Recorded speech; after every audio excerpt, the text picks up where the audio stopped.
This short information video concerns a work of Dayton C. Miller in his effort to perfect the experiment designed to examine if there existed a universal ether, which was believed necessary at one time for the propagation of light. The basic information concerning this work comes from a writing, Michelson and the Speed of Light.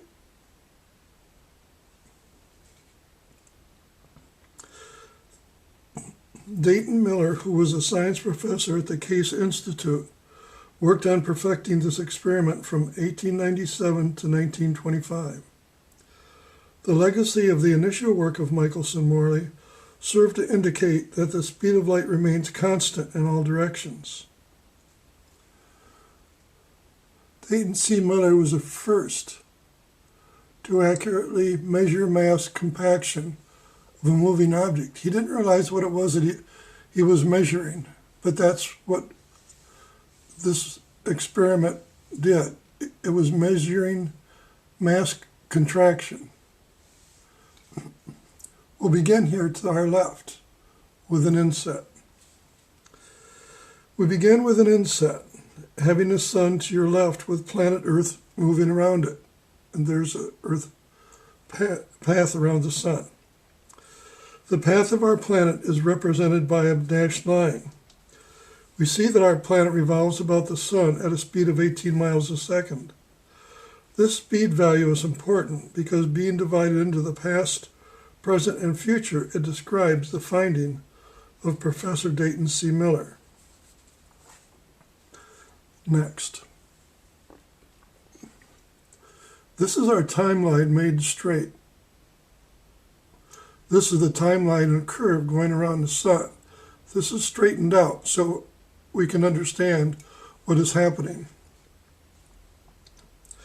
The timeline moves from your left to your right. In the center of the timeline sits the observer, using an interferometer, which is a machine that determines precise light wavelengths. It is important to note that the observer is measuring his linear movement at a right angle to it, as illustrated in the timeline, because we can see here the sun is here and Earth is here. The timeline was here. Again, we have the sign or the sun represented here, and it is behind our observer. In our inner mind, he's facing us, and he's going to be looking at this timeline as it moves from his right to his left, which would be our left to our right. It is important to know that the observer is measuring his linear movement at a right angle to it, illustrated in the timeline. Time movement is seen as moving from his right to his left, as he faces us taking measurements. Now first, he moves the interferometer to his right and takes the light measurement. So he's going to turn the instrument in this direction, and he's going to see the future, because he is waiting for this mass to move to where he is at present. That's what he's measuring. He's measuring the distance from here to here, and how long it takes mass to move the distance to where it is now, to where he is. And that represents his future.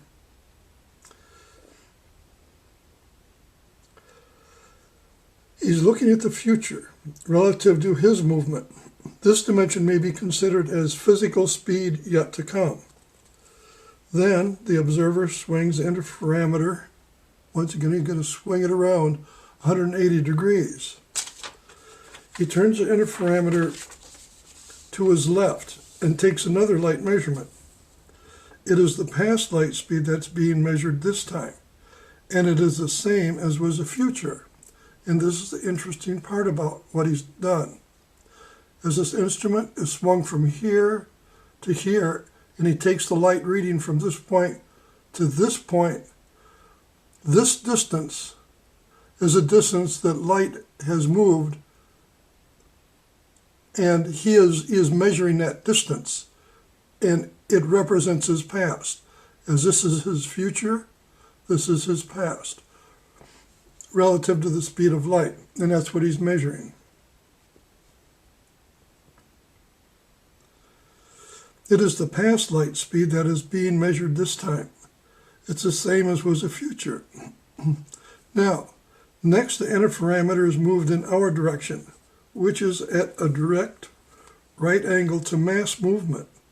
The observer discovers that there is a 6 mile per second greater difference of light speed in this direction. Why? Well, here he looked to his future. There was a 6 mile greater contraction. He looked to his past, 6 mile contraction.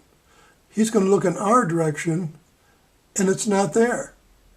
The mass is not going to be contracted. And this is a mystery we wish to solve. Mass contracts as it moves. This is true for any amount of movement. When looking toward his future yet to arrive at his location, the mass contraction was seen as being part of the speed of light itself. The same is true when the observer measured the speed of light in a direction of mass that had already passed his location. Same here. It also was contracted, but when moving the interferometer at a right angle to the direction of travel, the observer measured the speed of light, which was not part of dimensional travel, and that light speed was measured to be 6 miles per second faster than in mass to either his right or his left. Now, mass, as it moves, contracts. It does not contract in this direction, at a right angle to its movement. It only contracts in the direction of movement, both the future and the past. And that's obvious because it's all part of the same mass. But this person sitting in the middle, he is an observer to both the future and the past as the mass relates to him. That's why it's changing. Or that's why the past and future exist. Although the 6 mile per second mass contraction exists in both directions. The speed of light still remains the same in all dimensions. Now, we're going to look at the interferometer, and you'll be able to see what the instrument was that was being used.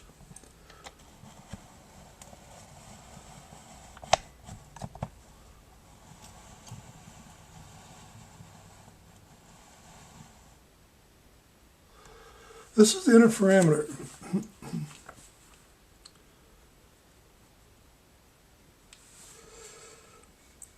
It is a device that uses mirrors to reflect a particular beam of light over an exact distance.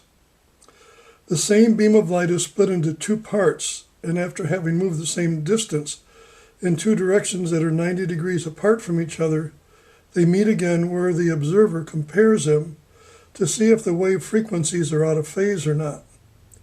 The observer will know that one of the 2 light paths was not exactly the same as the other if there's a fringe seen in the light pattern. If there is, one of the beams of light shall have traveled a different distance than the other, or one of them shall have met with resistance along the way. The light source is seen at the bottom, and this light source is split. It isn't split as the way we think it's split, but this mirror at a 45-degree angle is silvered on one side, just a little bit. And they know how much to silver it, because what happens is part of this light beam goes through this mirror up here, and part of it is reflected and goes to this mirror, returns, and goes to the observer. The part that goes through the silvered section of the mirror goes up, and returns and does the same thing. These 2 distances, this distance and this distance, are exactly the same. This is the adjustable mirror.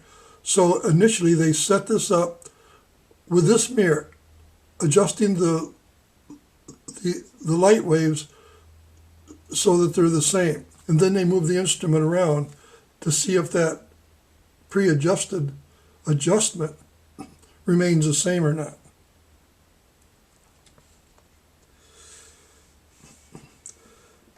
Miller operated the instrument using this concept. but it was much more accurate than the earlier models. This was the earliest model, or way it was done. Some of the beams were steel and some were concrete, some were wood. They were continually getting spurious readings and they couldn't account for all of them. And because of that, Miller in particular tried different kinds of beams made of different materials. This is a quote from the same book, Michelson, The Speed of Light by Bernard Jaffe, published in 1960 by Doubleday. It's found on page 105. After thousands of observations were taken, Miller claimed a difference in velocity of 6 miles per second when the light path was in an angle of 90 degrees to the path of Earth's orbit about the sun. So you could see this instrument had to be very accurate. And that is just what we had looked about, or looked at and considered, was that at a right angle to the sun, mass does not contract. And this instrument was able to measure it.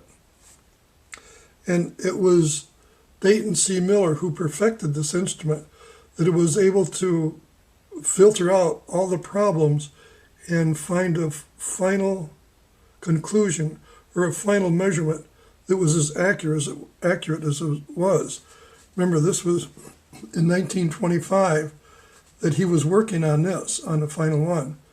So it was an amazing bit of work, and Dayton C. Miller deserves a lot of credit for this, folks, in measuring the amount of mass contraction.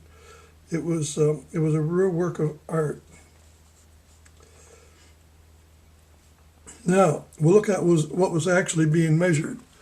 And in order to do that, we're going to consider an electron.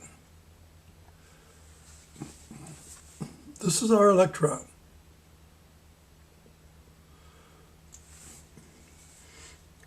Professor Miller and others believed that it was the speed of light alone that was being measured, but it was not.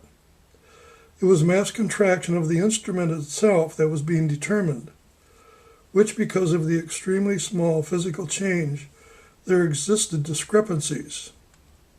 With the earlier measurement using less accurate interferometers,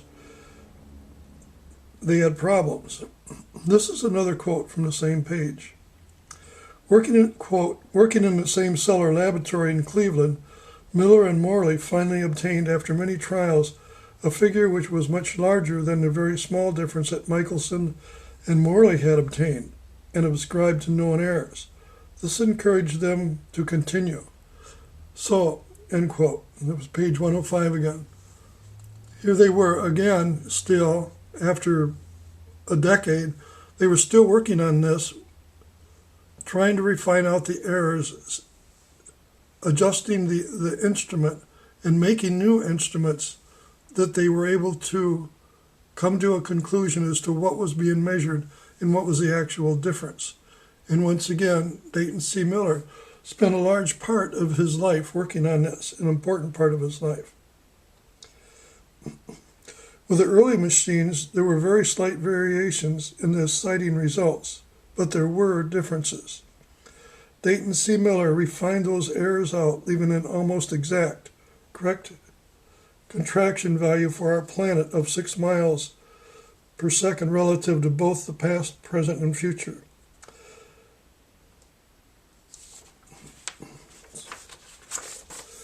The reason that it shows up as contraction with the past and the future in the instrument is the speed of light as part of the mass itself.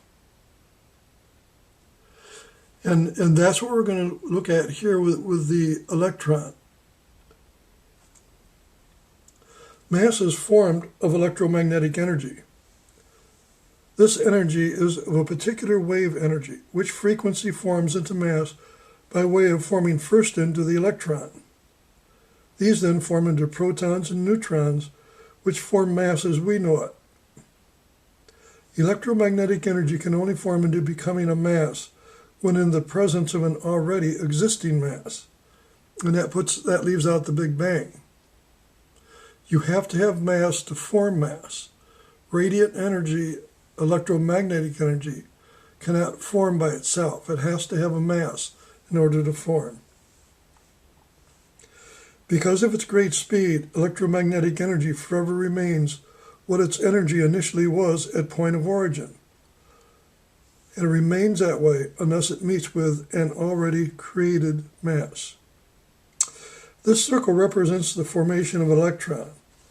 Electromagnetic energy has been completed in an arc of more than 360 degrees, and it has overlapped a segment of its already existing frequency, thus bonding frequency to frequency. It started out, this is one wave. It shows it stretched out, but actually this would be a gamma radiation wave. These frequencies are intensely short. This is opened up for the sake of understanding. So this frequency has gone around the circle and it's bonded to its own frequency. It's like a door spring of the old houses. You could take a door spring and push it to itself, the ends together, and it would remain bonded. It's the same with electromagnetic energy. It will bond to itself. That's what forms the electrons and why electrons are a monopole. The bottom part of the electron represents mass. The other end is extended fields of magnetic lines, and it has the electric equator. Frequency bonds to itself, forming 3 dimensions. Now, when it bonds, electromagnetic energy no longer moves in a straight line, but it forms 3-dimensional mass. This same frequency, if 2 electrons, one negative and one positive, and what makes them positive or negative is their spin. If a negative and positive electron meet, they become unglued, so to speak, and then they turn back into radiation, 2 gamma rays.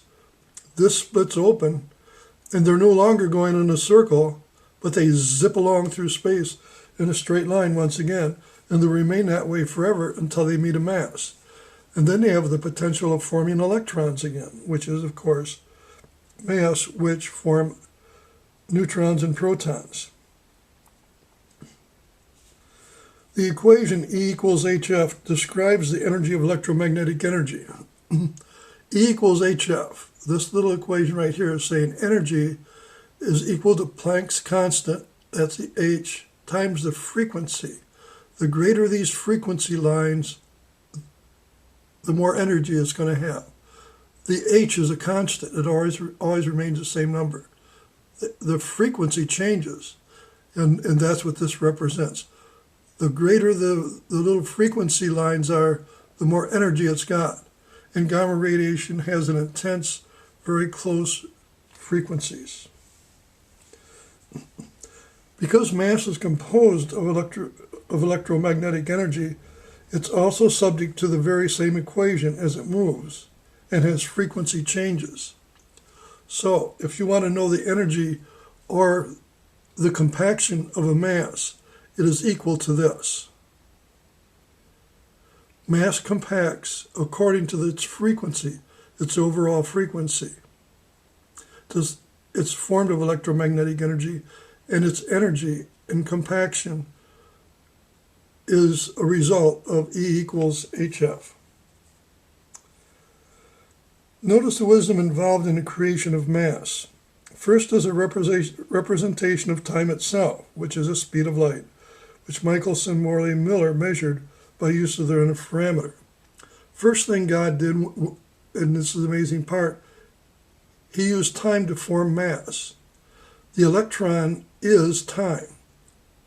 We are composed totally of time. There's nothing in our universe that is not composed of time. And if anything in our universe is not composed of the exact same time value, it does not exist to us. Which is why there can be alternate universes side by side. Could be trillions, billions, or whatever number.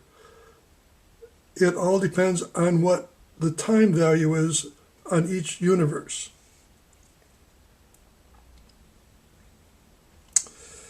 God has made physical time to have 2 values. First is a time composition. That's our electron. M equals E divided by C2 and E equals MC2 show that mass and energy change values, but time, C, does not change value. This is because mass and all forms of energy are formed directly of time itself, the value C. Now the second time structure, which we ourselves personally relate with, is formed from the first, and that is the movement. The movement of the already created time mass and a new time relationship with that forms all things directly related with it, and that's how we understand time. Whether it's the oscillation of an atomic clock or whether it's a swinging pendulum of your grandfather clock, that is how we relate with time, is with change. That is what Michelson-Morley-Miller Experiment dealt with change. It was a change within mass. And as the mass accelerates, it has to conform to this. And that's what they were measuring. This changed in two dimensions, the past and the future. This did not change at a right angle to that movement because light in this direction wasn't part of the mass. Mass is formed of light. And if it's already part of the mass, it can't be measured again in this direction. The light equivalency could only exist as part of mass itself or as part of light. This was light forming mass in this direction, which is why there was a compaction of it. I'm going to read the last paragraph.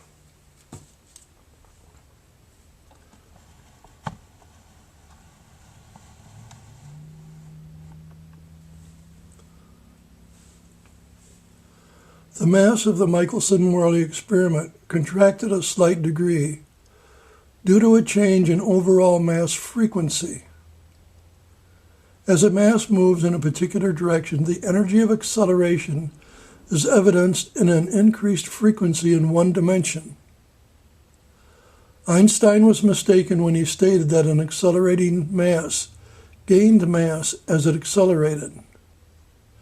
It is because of this singular flawed thought that it is now believed that an accelerating mass near the speed of light has acquired such an increase of mass that it requires an almost infinite amount of energy to move it any faster. In reality, accelerating mass comes under the equation E equals hf to determine its energy and amount of contraction. This is the equation describing the energy of individual photons. Because mass is formed of electromagnetic energy, it is subject to the very same equation as that which forms it.